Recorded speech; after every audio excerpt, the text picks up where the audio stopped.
नमस्कार मित्रांनो, Marathi news YouTube चॅनलमध्ये आपल्या सर्वांचं स्वागत आहे।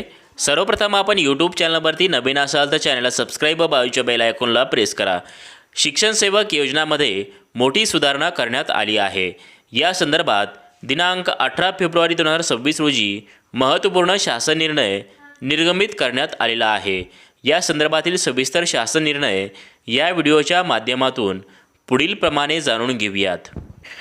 शालेय शिक्षण व क्रीडा विभागामार्फत दिनांक 18 फेब्रुवारी 2026 रोजी निर्गमित करण्यात आलेल्या शासन निर्णयानुसार नमूद करण्यात आले आहे की राज्यातील स्थानिक स्वराज्य संस्थांच्या शाळा तसेच 100% अनुदानित खाजगी शाळा ज्यामध्ये प्राथमिक, उच्च प्राथमिक, माध्यमिक तसेच उच्च माध्यमिक शाळा तसेच अध्यापक विद्यालये तसेच शासकीय विद्यानिकेतने व सैनिकी शाळा यांचा समावेश आहे।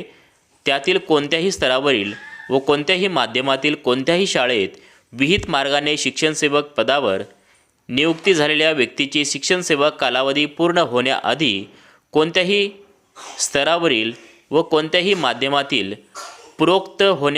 कोणत्याही शाळेत शिक्षण सेवक पदावर विहित मार्गाने नव्याने नियुक्त झालेल्या त्या व्यक्तीस नवीन नियुक्तीच्या अनुषंगाने 3 वर्षांचा पूर्ण शिक्षण सेवक कालावधी लागू राहणार नाही असे नमूद करण्यात आले आहे।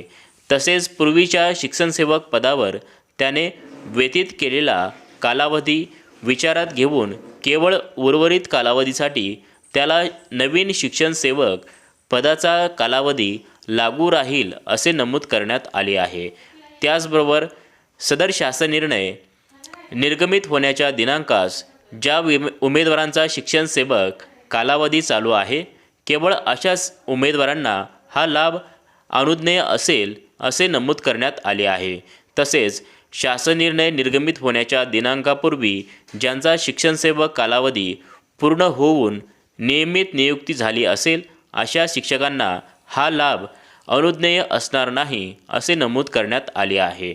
त्याचबरोबर एखाद्या उमेदवाराची पूर्वीच्या शिक्षण सेवक पदावरील सेवा व सध्या कार्यरत असलेल्या शिक्षण सेवक पदावरील सेवा या दोन्ही सेवेचा कालावधी 3 वर्ष किंवा अधिक झाला असेल अशा उमेदवाराचा शिक्षण सेवक कालावधी सदर शासन निर्णय निर्गमित होण्याच्या दिनांकास संपुष्टात येईल व त्यास नियमित वेतनश्रेणी अनुज्ञेय ठरेल असे नमूद करण्यात आले आहे। सदर तरतुदीस प्रत्यक्ष अप्रत्यक्षरित्या बाधा पोहोचेल अशा तरतुदी शिक्षण सेवक योजनेशी संबंधित अन्य शासन निर्णयात असल्यास सदर तरतुदीच्या अंमलबजावणीसाठी अशा बाधा पोहोचणाऱ्या तरतुदी त्या मर्यादेपर्यंत निष्प्रभ समजण्यात यावेत असे नमूद करण्यात आले आहे। तसेच शिक्षण सेवक योजनेसंदर्भातील अन्य तरतुदी यथास्थिती यापुढे लागू राहतील असे नमूद करण्यात आले आहेत। धन्यवाद।